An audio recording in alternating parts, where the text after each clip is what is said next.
Bienvenidas y bienvenidos a la programación de Aprende en Casa, una nueva alternativa de aprendizaje propuesta por la Secretaría de Educación Pública. Trabajaremos con el tema Organismos e Instituciones de Paz de la asignatura de Historia, de primer grado. Recuerden tomar papel y lápiz para hacer anotaciones de ideas principales, preguntas y reflexiones que podrán integrar en su carpeta de experiencias y compartir con su familia. En este programa vamos a conocer los antecedentes de la Organización de las Naciones Unidas, la ONU, y de la institución que se encarga de juzgar los crímenes contra la humanidad, la Corte Penal Internacional. También estudiaremos los orígenes de otras instituciones encargadas de garantizar la paz mundial y la justicia social, como la UNICEF, que es el Fondo de las Naciones Unidas para la Infancia. La FAO es la Organización de las Naciones Unidas para la Alimentación y la Agricultura. Y la ACNUR, que es la Oficina del Alto Comisionado de las Naciones Unidas para los Refugiados. Cuando acabó la Primera Guerra Mundial, surgió la Sociedad de Naciones para mantener el orden entre las potencias, evitar más guerras y fomentar la paz mundial. Sin embargo, en la década de los 30, esta organización desapareció, porque inició un nuevo periodo de conflictos. Al terminar la Segunda Guerra Mundial, diversas naciones se propusieron crear una organización que fuera capaz de llevar a cabo negociaciones diplomáticas para resolver distintos conflictos internacionales. Vamos a profundizar en este tema con el siguiente video. Al final, elaboren un cuadro sinóptico donde sinteticen y relacionen la información de las instituciones que les presentamos. Reflexionen sobre los principales problemas que enfrenta el mundo y las posibles acciones para solucionarlos. ¡Corre video! En este video revisaremos el tema Organismos de Paz, acciones humanitarias en el mundo, de la posguerra a la actualidad. El 8 de septiembre de 1951 se firmó el Tratado de Paz entre Japón y Estados Unidos, dando por terminada de forma oficial la Segunda Guerra Mundial. Sin embargo, esto no significó que terminaran los problemas y conflictos en el nuevo orden mundial. ¿Qué desafíos enfrentaron las naciones ante las consecuencias que dejó tras de sí uno de los conflictos más críticos de la Edad Moderna? Los organismos creados por la ONU, ¿qué repercusiones históricas han tenido en la defensa de los derechos humanos, la justicia y la paz? Al concluir la Segunda Guerra Mundial, el mundo ya no volvió a ser el mismo. Los países vencedores jugaron un papel fundamental en la nueva configuración del mundo, ejerciendo su influencia y poder económico y político en los diferentes aspectos de la vida global. En cuanto que los países vencidos transitaron por un largo y difícil proceso de reconstrucción. Otros, en cambio, iniciaron su camino para exigir su autonomía e independencia. La guerra había dejado un clima de devastación y rencor.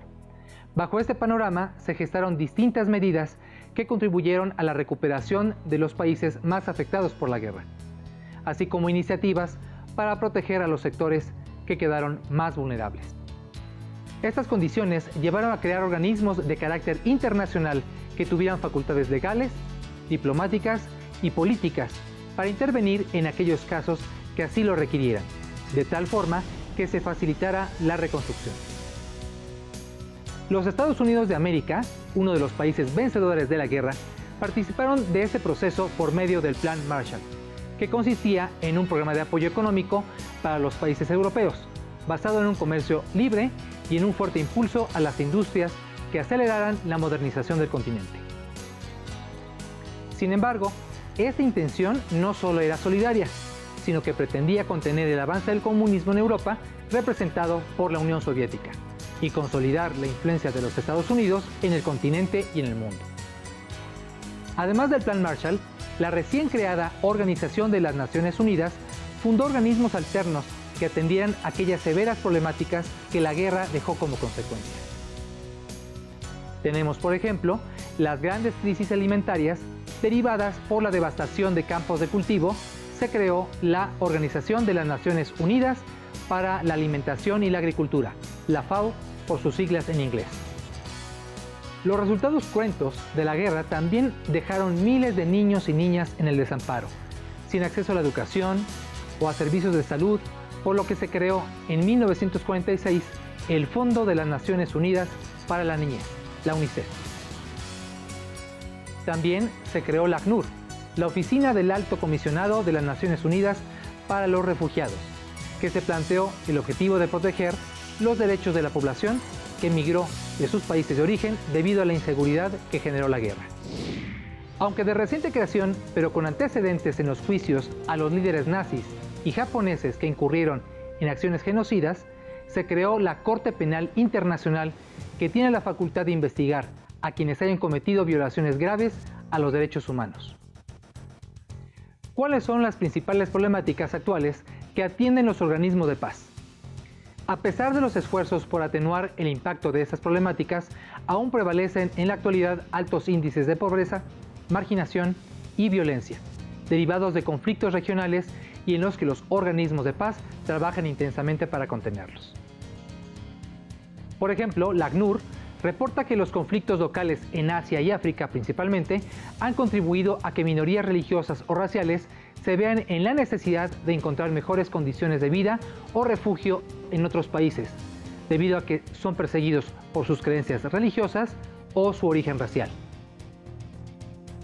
Como en el caso de los niños Rohingya en Bangladesh o las familias de Libia y Siria, en los que se reportan casos de detenciones ilegales, esclavitud, enfermedades, torturas y tráfico de personas. La UNICEF, por su parte, continúa emprendiendo acciones para apoyar a los niños y niñas víctimas de las guerras en Yemen, brindándoles apoyo psicosocial a través de los espacios Amigos para la Infancia, de campañas sanitarias para evitar el avance del cólera y de programas contra la desnutrición. Al mismo tiempo, la FAO emprende diferentes programas de apoyo a agricultores o poblaciones marginadas, a pequeños productores, gente dedicada a la pesca, habitantes de los bosques y consumidores. Todas las historias incluyen datos y cifras pertinentes que, debido a las condiciones climáticas, los conflictos bélicos, delincuencia organizada o competencias desleales, no pueden generar alimentos de calidad y en cantidad suficiente para su subsistencia. Como hemos visto, los grandes problemas globales tienen antecedentes históricos cuyo impacto sigue vigente. Sin embargo, también hemos visto las contribuciones de los organismos de paz para transformar constructivamente la realidad y el entorno de quienes se han visto vulnerados en sus derechos. Es probable que muchos de nosotros no participemos directamente en un organismo de paz, pero sí somos agentes que podemos construir espacios de respeto y dignidad. En otras palabras, ¿cómo contribuimos a la construcción de espacios y condiciones que garanticen el respeto de los derechos humanos, la justicia y la paz? Al término de la Segunda Guerra Mundial, las naciones vencedoras buscaron enjuiciar a personas que consideraban habían cometido una serie de crímenes atroces contra la humanidad antes y durante el conflicto bélico. Se enfocaron en los antiguos líderes políticos y jefes militares de las naciones derrotadas, principalmente de Alemania. Así que se creó un tribunal militar internacional para sancionar los crímenes de guerra. Veamos ahora un video sobre los tribunales de justicia en el mundo y la importancia de que existan organismos que se dediquen a castigar a las personas que cometen crímenes contra la humanidad. Para este video, les sugerimos reflexionar si consideran que los países vencedores son autocríticos con los crímenes que ellos cometen. Por ejemplo, Estados Unidos no fue sancionado por arrojar 2 bombas atómicas sobre ciudades japonesas que mataron a miles de civiles. ¿Consideras eso justo? ¿Todas las naciones reconocen su grado de responsabilidad en los estragos de la guerra? Veamos el audiovisual. Recuerden anotar las ideas que les llamen la atención. En la actualidad, existe un tribunal de justicia en el mundo que se dedica a investigar y, en su caso, enjuiciar a personas responsables de crímenes contra la humanidad, la Corte Penal Internacional. La creación de este organismo es fruto de un largo proceso histórico. Veamos cómo ocurrió. Justo al término de la Segunda Guerra Mundial, las naciones vencedoras buscaron enjuiciar a sus enemigos por los crímenes cometidos contra la humanidad.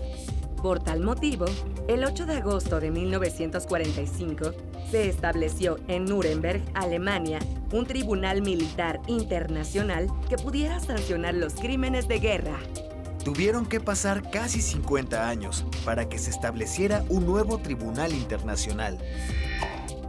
Al final de la Guerra Fría, tras la desintegración del bloque socialista en Europa, resurgió el nacionalismo en la región de los Balcanes, acentuándose las diferencias étnicas y religiosas entre serbios, croatas y bosnios, lo que llevó a una guerra civil en Yugoslavia entre 1991 y 1992, en la que se cometieron crímenes contra la humanidad. Con el fin de juzgar a los responsables y procurar justicia para las víctimas, el Consejo de Seguridad de la ONU estableció, en mayo de 1993, el Tribunal Penal Internacional para la ex Yugoslavia, en La Haya, Países Bajos.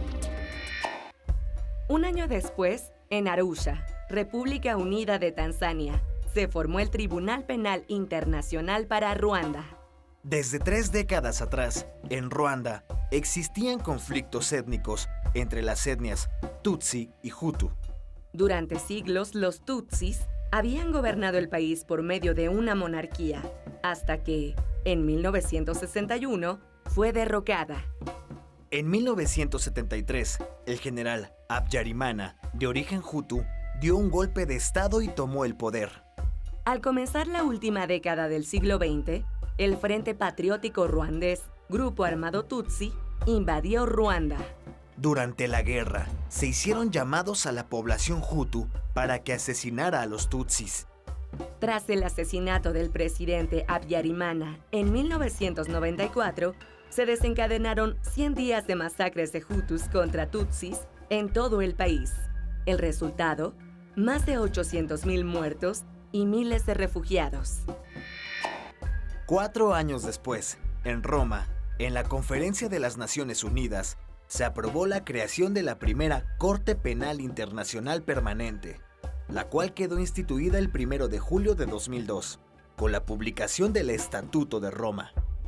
Sus principales funciones fueron analizar y sancionar las acciones que amenazaban la paz, la seguridad y el bienestar del mundo, como el genocidio y los crímenes de guerra y de lesa humanidad. Los 2 primeros casos de la Corte Penal Internacional están relacionados con conflictos en África. El primero se relaciona con el conflicto de la República Democrática del Congo, en la provincia de Ituri, que inició en 1999 y ha causado más de 50,000 muertos. En esta guerra están involucradas naciones como Ruanda y Uganda, que pretenden controlar las minas de coltán, un mineral codiciado que se utiliza en la fabricación de teléfonos móviles. El líder de la Unión de Patriotas Congoleños, Tomás Lubanga, fue acusado por el reclutamiento forzado de menores de 15 años de edad entre septiembre de 2001 y agosto de 2003 para combatir en la guerra. El 14 de marzo de 2012, la Corte Penal Internacional emitió su primer fallo. Lubanga fue sentenciado a 14 años de prisión. La principal aportación de este caso fue alertar sobre la existencia de niños soldado. En el segundo caso, el procesado fue Dominic Ongwen, excomandante del Ejército de Resistencia del Señor, en Uganda. Este grupo guerrillero, autodenominado cristiano, surge en 1987 con la finalidad de instaurar un Estado bíblico en medio de los conflictos internos de su nación. El ejército de Ongwen ha sido señalado por la muerte de más de 100,000 personas y el secuestro de 60,000 niños. La fiscalía acusó a Ongwen de 70 cargos de crímenes de guerra y de lesa humanidad, incluyendo el reclutamiento de niños soldado, asesinatos y esclavitud. El juicio comenzó el 6 de diciembre de 2016 y aún está en la etapa de presentación de pruebas. En conclusión, la creación de la Corte Penal Internacional es el resultado de un proceso histórico que busca justicia para crímenes graves contra la humanidad y de trascendencia internacional.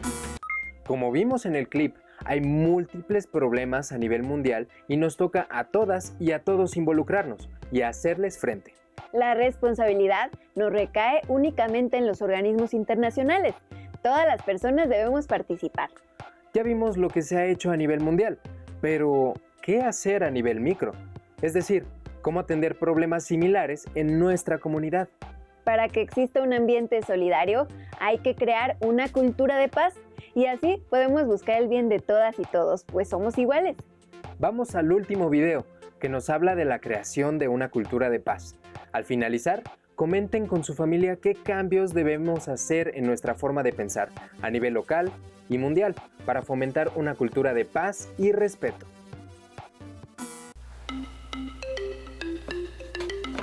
Oye, ¿has sabido algo de Pedro?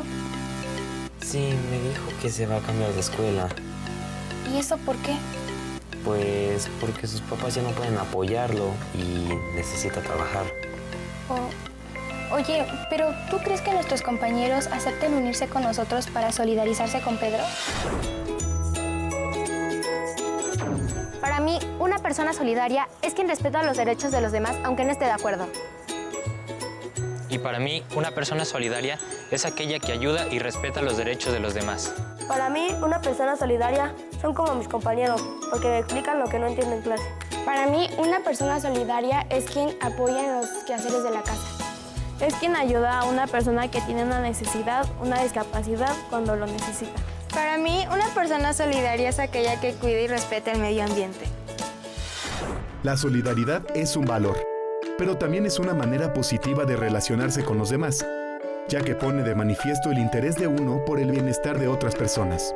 La solidaridad es uno de los valores humanos por excelencia. Se define como la colaboración mutua entre las personas.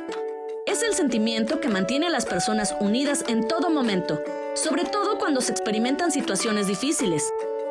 Ser solidario es buscar el bien de todas las personas, solo por el hecho de que todos somos iguales en dignidad.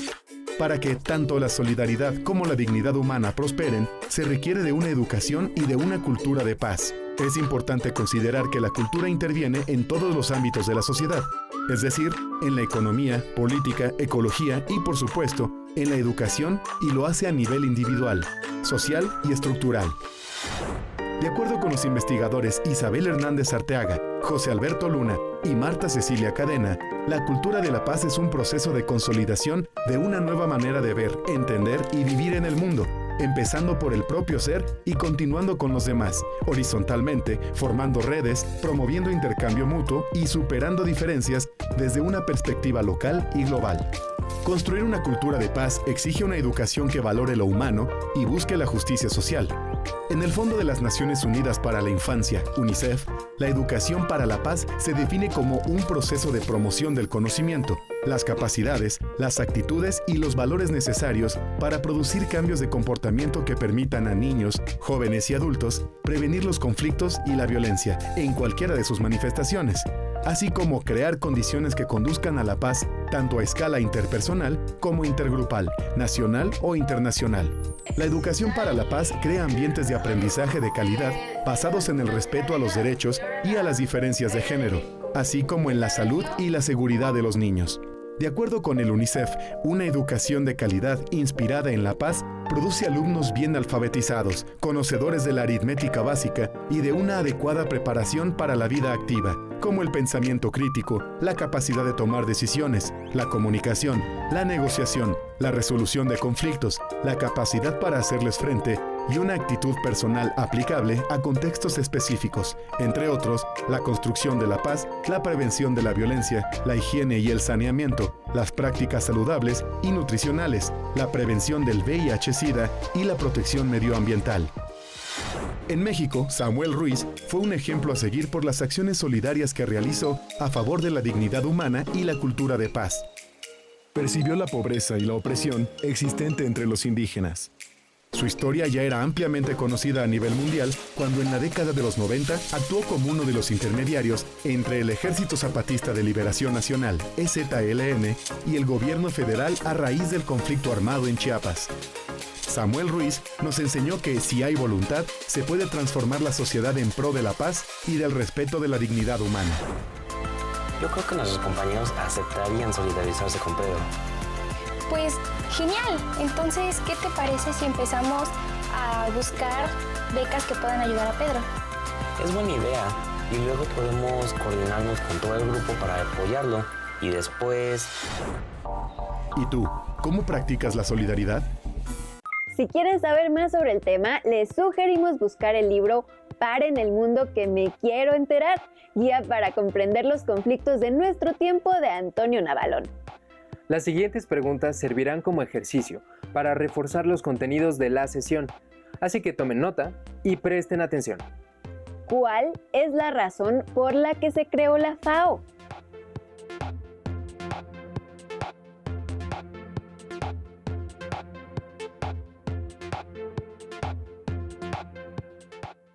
¿Qué objetivo tiene la creación de la UNICEF?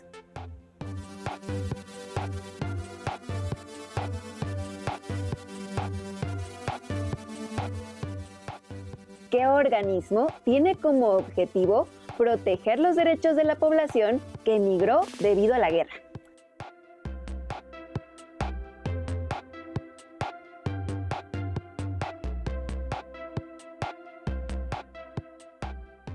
¿Qué facultades tiene la Corte Penal Internacional?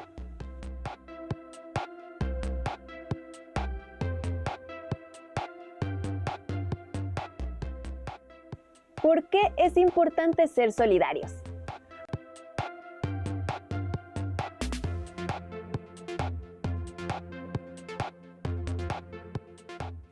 Anoten sus respuestas en una hoja y guárdenlas en su carpeta de experiencias, junto con el cuadro sinóptico, para que en cuanto sea posible entreguen a su docente. Recuerden, compartir en familia y enriquecer todo lo que aprendimos en la sesión. Es una buena forma de trabajar en equipo y conocer más. Nos vemos en la siguiente emisión de Aprende en Casa. ¡Hasta pronto!